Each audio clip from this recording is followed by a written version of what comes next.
Heil og sæl og velkomin í þáttinn milli himins og jarðar. Í dag ég sjálfur sér ekki með eitthvað ákveðið þema í þættinum, aldrei þessu vant. En það nú þannig að ég bý við þau forréttindi að hitta mjög oft fólk sem að með lífsreynslu sinni bara gefur manni svo mikið og kennir manni svo margt. Og ekki bara með því sem það segir, heldur líka bara oft með nærverunni. Og á dögunum kynntist ég konu sem að býr að mjög mikilli lífsreynslu og oft sárri og hefur lifað margar sorgir en í bara persónu sinni einhvern veginn gangandi upprisa, ef maður getur orðað það þannig. Og ég ákvað bara að fá hann í þáttinn, hún var tilbúin að segja mér og okkur sögu sína, ekki síst vegna þess að það líka svo mikið ljós yfir og allt umkring í þeirri sögu. Hún hefur mist 2 börn og hún hefur líka mist barnabörn og lifað þessar raunir og hún ætlar að segja okkur líka bara frá því hvernig hún hefur farið að því. Og hjartanlega velkomin í þáttinn, Katrín Ingvarsdóttir. Takk fyrir. Ég svo þakklátt fyrir að fá þig og líka bara að fá svona lífsreynda manneskju í þáttinn, breikka aldurspilið á viðmælendum. En þú missir 2 syni af slysförum, þá Ingvar og Ragnar. Og þeir voru þá bara á unglingsaldri, en nokkur ár þar á milli. Viltu, ef við bara byrjum á því, værirðu til í að segja okkur frá því hvernig það var og hvernig það bar að? Það var náttúrulega Ingvar sem að fór fyrst. Hvernig var það og hvað ár var það? Það var 71. Já, það var 9 ár á milli þeirra bræðranna. Að við hjónin vöknum upp við það að það hringt dyrasímanum í Skarðshlíð 40 sem við byggum svo lengi. Og ég fer og svara og þá, þetta 8:30 á sunnudagsmorgni og þá það séra Birgir. Og hann þarf að tala við okkur. Og ég kalla inn, farið á fætur, það ábyggilega eitthvað komið fyrir. En sonur okkar, hann Ingvar, hann var stuttubúinn að kaupa sér svona gamlan bíl, nýbúinn að taka próf. Á 17 ára. Já, og fór til Siglufjarðar og 2 vinir hans með honum. Og ætluðu ekkert að koma heim fyrir á sunnudaginn. Ég vissi það. En ég var svo hrædd það ef eitthvað hefði skeð. Og svo kemur hann og þá var það þetta, orðið slys. Og hann dó og frænka hans frá Siglufirði. Og samt annarri stúlku sem að þau voru búin að vera saman í sveit aftur. Hann vissi ekki að þetta var frænka sín. Nei. Hann vissi það aldrei? Nei. Og ég vissi það ekki fyrir og eftir, Já, þegar þú bara eignaðist tengslu við fólkið hennar í kjölfarið. Einmitt. Já. Og hann var 17 ára gamall þá og þá standið frammi fyrir þessum mikla missi á þessum tíma. Hvernig var þessi fyrsti tími og eftir og hvernig var umhverfið og hvernig brást samfélagið við og hvernig unnið úr þessu? Já, þetta svona svolítið í móðu. Maður eiginlega var svona svolítið bara eins og, ég veit ekki, dasaður. Já, og bara dofið. En þetta var voðalegt áfall. Þetta var alveg rosalegt áfall. Við héldum bara hjónin að við lifðum þetta ekki af. Þá við ættum mikið eftir samt, Þá áttu þið hvað mörg börn á lífi, 3 börn það ekki? 4. 4 á lífi, já. Þegar hann dó, það voru 4. Já. Og svo 9 árum seinna, þá missið þið annan son, Ragnar, sem það var sá yngsti. Sá yngsti af börnunum. Og þá var hann 15 ára. Já. Og hann við vorum nýbúin að kaupa okkur nýjan bíl og feðgarnir skutla mér upp í Hlíð. Ég að syngja við messu þar. Það á föstudagi langa. En þá vill hann ekki koma með. bara á skellinur, hann var nýbúinn að fá skellinur og að leika sig með einhverjum strákum. Já. En hinn fer, næst yngsti, með pappa sínum. Og svo ætlaði að sækja mig aftur eftir messuna, sem þeir eru að gera. Já. Svo förum við niður í kaffi, niður til dóttir okkar, niður í Fjólugötu, þá leiði hún þar. Og svo lítur hún út eldhúsgluggann og segir, mamma, amma að koma og sér að Birgir með henni. Og við sáum strax að eitthvað skeð, sko. Þá var það þetta, að hann varð, það varð árekstur. Já, hann og skellurinn upp á brekku, já. Það lendir þau árekstur við bíl bara. Já.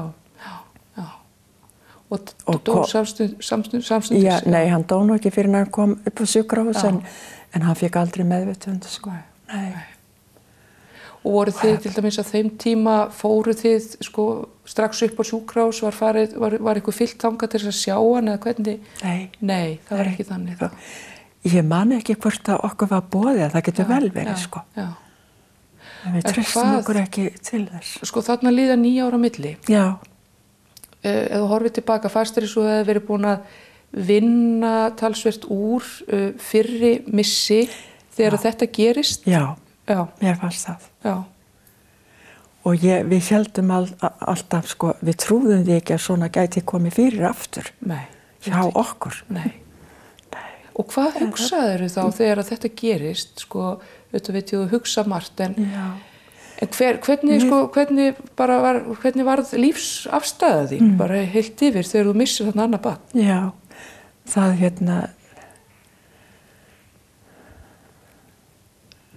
við urðum sko svona, ég held núna því ég lít tilbaka að við hjónin hafi orðið bara hrædd hvort annað. Já. Og við áttum voðalega gott með, við töluðum alltaf saman. Já. Og gátum talað alla hluti. Já. Og það hjálpaði okkur alveg rosalega mikið. Já. Það hefur skipt sköpum í úrvinnslu. Já. Og svo já, og ég man þú sagði mér líka frá því að þið hefðið oft hjónin beðið saman á kvöldin áður en fóru að sofa. Lagt bara líf ykkar og líðan í hendi Guðs. Og við bara fórum svo oft saman með faðirvorið til dæmis. Já. En hvernig það þegar maður sko lendir í því að missa annað barn í blóma lífsins, sko býr maður að þeirri reynslu að hafa áður gengið í gegnum þetta eða verður þetta helmingi erfiðara? Sko? Ég meina, hvernig myndur þú meta það? Mér fannst það ekki erfiðara. Nei. Í seinna skiptið. Nei. Það var, þá vorum við búin að reyna hitt. Já. Og kannski, ef hægt að segja svo, hjálpað okkur eitthvað. Já, að þið bjugguð það fyrir reynslu að fara í gegnum það og vissuð að þið myndu kannski standa aftur í lappirnar. Einmitt. Já. En sko, þú hefur alltaf verið mikið í kirkjustarfi. Þú varst í Glerárkirkju, bæði söngst þar í kórnum og starfaðir í kvenfélaginu. Já, og vann í kirkjunni í 10 ár. Já.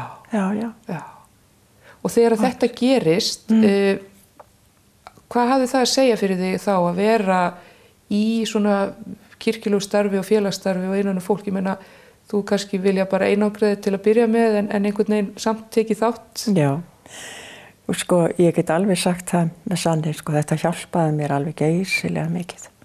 Já. Það er skipt sko. Já. Og vera bara, mér leið alltaf svo vel í kirkjunni. Já. Alltaf. Já. Hvort sem var að vinna eða hvort sem var í messu eða hvað. Mér leið alltaf svo vel.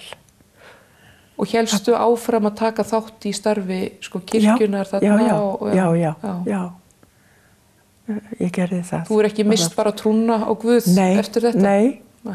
Nei, sem betur fer. Þá upplifur þú frekar að væri með þér í þessu heldur en á móti þér? Já, alveg, ég get alveg fullir það. Þú sagði mér líka frá því að þú hefðir sko verið í kirkjukórnum og þar hefði verið 2 kórmeðlimir sem hefði gengið gegnum það sama. Já. Hefðu mist börn. Já, bara einmitt svona ungt fólk. Já. Og þetta var alveg ræðileg reynsla, bara fyrir kórinn. líka. Já, ég trúi því. En þau stóðu öll svo þétt og söngstjórinn þétt, héldu utan okkur sko. Það var alveg yndislegt. Og svo náttúrulega hjálpaði það okkur hjónunum afskaplega mikið. Við vorum 9 systkinin og allir stóðu svo þétt í kringum okkur. Já. Og þið hafi verið svona miklir vinir, þú og maðurinn þinn, og áttuð alltaf auðvelt með að tala saman. Já, alltaf reynd. Ég hugsa að við höfum sko ekki, við gáttum tala með alla hluti, sko. Já. Og vorum svo reynskiptin hvort við annað, sko. Og það ég vissum, og núna ég alveg vissum það, að það hefur hjálpað okkur heilmikið. Já, þið hafi ekki færst í sundur við þessi áföll heldur meira færst saman. Með þannig þú myndir ráðleggja fólki í sömu sporum að gleyma því aldrei að tala saman og ræða liðanina og hlusta á maka sinn hvernig honum líður. Já, alveg. Það bara hjálpar manni svo afskaplega mikið. Já. Og vera í félagslegum tengslum, þú talaðir það. Já. Eins og ég breytti engu, sko. Ég hélt áfram að fara í kvenfélagsfundi, ég hélt áfram að vera í kórnum og sko, ég breytti engu. Ég bara lifði og við hjónin eins og við gerðum. Og var það svolítið meðvituð ákvörðun? Heldur það bara einhvern veginn gerst? Já, ég held að það hefði einhvern veginn gerst og við vorum svo samtaka með það. Já. Og þannig að þér finnst þess að það hafi skipt rosalega máli að hafa einhvern veginn ekki dregið sig út úr því sem varst þáttakandi í heldur bara halda áfram. Og væntanlega hefur þið ekkert alltaf langað til þess að fara á kóræfingar eða vera upplögð eða taka þátt í kvenfélagi eða eitthvað svoleiðis. Nei. En þetta var bara, og svo miðlaði ég þessu svo við börnin mín. Svona, já. Þeir voru voða duglegir að fara með mig alltaf í messu þegar þeir voru litlir, sko. Já, strákarnir. Sko þegar innan við fermingu. Já. Svo breyttist það. Já, eðlilega. Svo gengur, já. En sko, það hafa náttúrulega, sko, svo eru fleiri raunir sem þú gengið gegn og mist 3 barnabörn. Já. Og Jóhanna mín, hún sko, var elst af systkinunum og hún var búin að eiga 2 dætur sem voru heilbrigðar alveg og svo eignast hún son og það var eitthvað að og sko læknarnir ráðlegðu að eignast bara fljótt barn aftur og þá á hún son, dóttir í seinna og það var eins. Þau voru bara með ólæknandi sjúkdóm einhvern. Ég hef aldrei neitt svona pælt í því hvað þetta var. Nei, bara á þeim tíma verið eitthvað sem ekki var hægt að ráða við. Já. Og sonur þinn einn líka missir barn. Já, hann átti tvíbura, eignaðist tvíbura þau hjónin og annar þeirra dó. Var miklu minni en hinn og bara. Hvernig, sko, maður orða það, sko, munurinn á því að missa börn, eða barnið sitt eða barnabörn, sko. Sko, þá hugsaði ég allavega meira þau, hjónin. Já, sko. Foreldrana. Já. Styrkja þau og svona.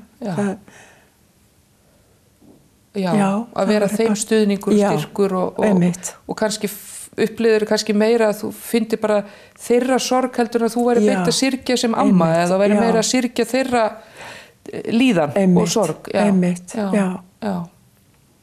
Þetta var voðalega erfitt. Og svo lengi, hún dóttir mín með drenginn sem hún misti, en það varð hann tæplega ársgamall. Hún var bara í fleiri vikur fyrir sunnan þegar hann var á Landspítalanum. Já. Þegar maður hefur lifað svona hluti einhvern veginn, nú ertu, þú rúmlega 8 í dag og maðurinn þinn er látinn, við lést fyrir nokkrum árum.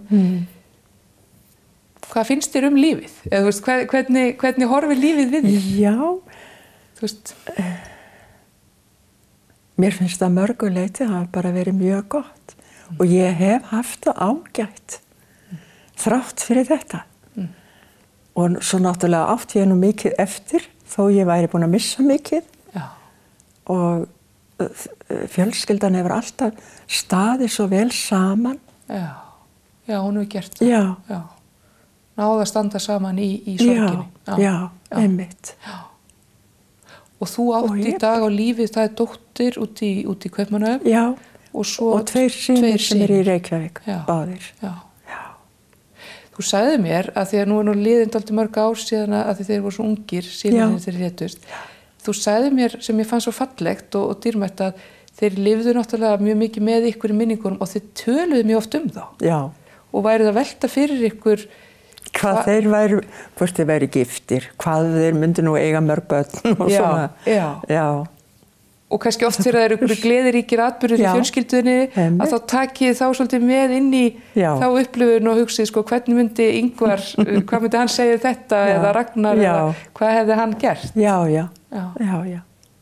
Og það gott. Þess vegna var, og náttúrulega fyrstu árin, sérstaklega mikið talað þá. Já. Og ævilega til með svo jólum og svona þá. Þeir var náttúrulega erfiðar stundir. Já. Afmælisdögunum þeirra og svona. Já. En það var, við töluðum alltaf þá. Já, þið forðuðust það ekki. Nei, alls ekki. Nei. Og við vorum alveg jafnt í því við hjónin. Já. Ég held að það skipti alveg rosalega miklu máli. Og svolítið magnað að heyra það frá þér, af því að ég held að það kannski, þó ekki sé nema kannski 40 eitthvað ár síðan að þetta gerast, að þá var það samt á þeim tíma þar sem að fólk tók oft þá afstöðu að tala ekki hinn látna. Það var einhvern veginn bara, og það var svolítið þetta, það átti bara að bíta á jaxlinn eða halda áfram, og svo jafnvel fólkið í umhverfinu vildi ekki styggja, ef svo má segja, syrgjendurna með því verið eitthvað en svo voru allir að hugsa hinn að látnu, sko. Ég man nú eftir ég heyrði, eða hvort ég las það, þannig snjóflóðunum á Neskaupstað. Já. Og það var talað við konu. Já, og kannski fleira fólk sem að misti að það hefði bara lítið sem ekkert verið talað þetta. Nei. Fyrir löngu seinna. Já, sér það, og það var sérlega hvað, 1974? Já. Það nefnilega málið. Það var, ég var svo hissa þegar ég vissi þetta, sko. Ég held einhvern veginn að það hjálpi öllum að tala þetta. En svona á þessum tíma, svona viðbröð, sko, fólks út á við. Já. Nú hefur það svolítið breyst bara á umliðnum árum að fólk kannski orðið svona ófeimnara og hræddara við að mæta syrgjendum og tala af frumkvæði. Hvernig var það í ykkar tilfelli? Sko, þorði fólk að koma, þorði fólk að nefna þetta og hvernig? Já, það var nú náttúrulega bara fjölskyldan sem að kom og talaði mest þetta. Já. En jú, það var talað til dæmis við mig þetta á kvenfélagsfundum. Og ég spurði út í það hvernig mér liði og svona. Og það var, fannst mér bara gott. Já. Bara mjög gott, sko. Já. Og þær báðu að heilsa heim og svona. Já. En þegar þetta skeiði, þá ég held að það verið í sveitnaskipti, þá vann ég í Skópú Lyngdal. Já. Og þá komu, ég fattaði það ekki sjálf. Nei. En hjónin sem ég vann hjá, þau sagði mér, sko, þá komu konur inn í búðina bara til að sjá mig. Þær voru ekkert að versla. Nei, þær voru skoða konuna sem hafði mist svona. Já. Þetta var náttúrulega í öllum blöðum að þetta var slys, sko. Já. Og svona okkur.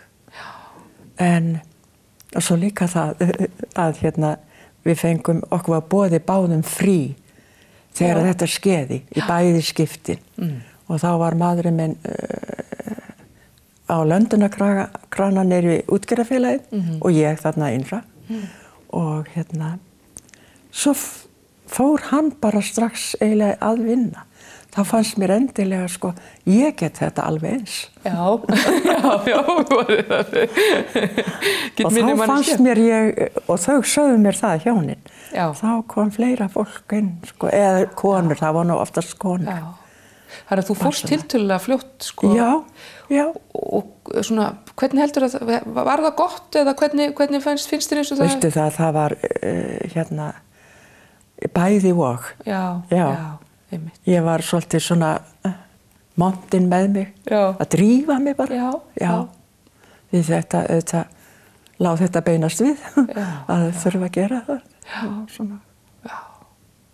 En auðvitað líka verið álag og þú kannski ekki haft fulla orku og svona. Já, einmitt. En kannski haft þá vinnuveitundur sem sýndu því skilningu sem náttúrulega hvað það gengi í gegnum. Ég mátti hafa þetta bara eins og ég vildi. Já, það skiptir máli. Já.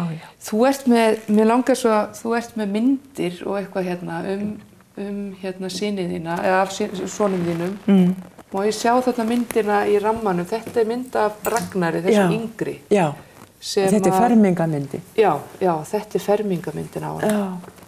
Flottur ljós og yfirlitum og klæðilegur, flottur strákur. Og hérna, hvernig karakter var hann? Hvernig persónuleiki var hann? Alltaf mjög glaður og hlæjandi og afskaplega. Hinn var aftur svona alvarlegri. Já. Maður sér það nú bara pínlítið á myndunum líka. Já, ég býst við því. Karakterarna á munni. Já. Og hér sko, þetta Ingvar Ragnarsson, látin 8. ágúst 1971. Hér eru kveðjuorð, minningagrein og hér líka mynd af stúlkunni frænkunni sem að lést í sama slísi. Og þið voru svolítið í tengslum þá við foreldra hennar eftir það? Já, eftir þetta, já. Og þegar við fórum til Siglufjarðar með líkbílum, hann fór sko til þess að sækja hann. Já. Og við vorum í samfloti við þá, frá Akureyri, til þess að sækja líkið, og áttum að mæta þarna á lögreglustöðina. En svo eftir það þá bara kynntustu við þessum hjónum og heimsóttum þau. Maðurinn minn var Siglfirðingur og við fórum að hverju einasta ári til Siglufjarðar og þá komum við þar. Þau eru nú töluvert landsíðan og þau dóu bæði hjónin. Og við þekktum náttúrulega ekki þessa ungu stúlku. Nei. Og við vorum fann að þekkja hana svo vel, sko. Já, í gegnum þau. Gegnum þau. Já, þetta er fallegt. Ég mér langar svo að lesa, að því þú gafst mér leyfi til þess, þetta er svo fallegt. Hérna eru minningagreinar hann Ingvar, þann eldri. Og það kveðja hérna frá Erlingi og Flosa. Það eru vinirnir sem fóru með honum í þessa ferð. Já, sem voru í bílnum, sem lenti í slysinu og lifðu. Og þeir sömdu þetta? Nei, það var frændi annars þeirra, fullarni maður sem gerði þetta fyrir þá. Mér langar svo til þess að fá að lesa þetta, mér finnst þetta svo fallegt, sko. Já. Það Ingvar Ragnarsson kveðja frá Erlingi og Flosa. Með klökkva og þökk við komum hér í dag. Að kveðja þig í hinsta sinni vinur. Heimabyggðin syngur sorgarlag, saknar þín æskan, drjúpir blóm og hlynur. Sú birta hér sem barst í þennan heim. Þó brosið milda sjáist ekki lengur. Nú fylgi þér bæn frá bensku vinum tveim, sem blessa minning þína, góðu drengur. Þetta er fallegt. Já, virkilega fallegt. Katrín Ingvarsdóttir, ég sagði hérna upp að þú væri bara svolítið gangandi upprisa og mér fannst sko, og ég á því og það nú eiginlega þannig sko, maður lifir upprisuna í samskiptum við fólk og með því að heyra lífsögu þess og sjá það halda áfram og treysta lífinu aftur, þráttur allt og það skiptir allan að mig máli að hitta þig og heyra að þú hafir náð að treysta lífinu aftur. Sömuleiðis. Takk fyrir komuna. Og við kveðjum héðan í dag. Takk fyrir samfylgdina og við sjáumst aftur í næstu viku.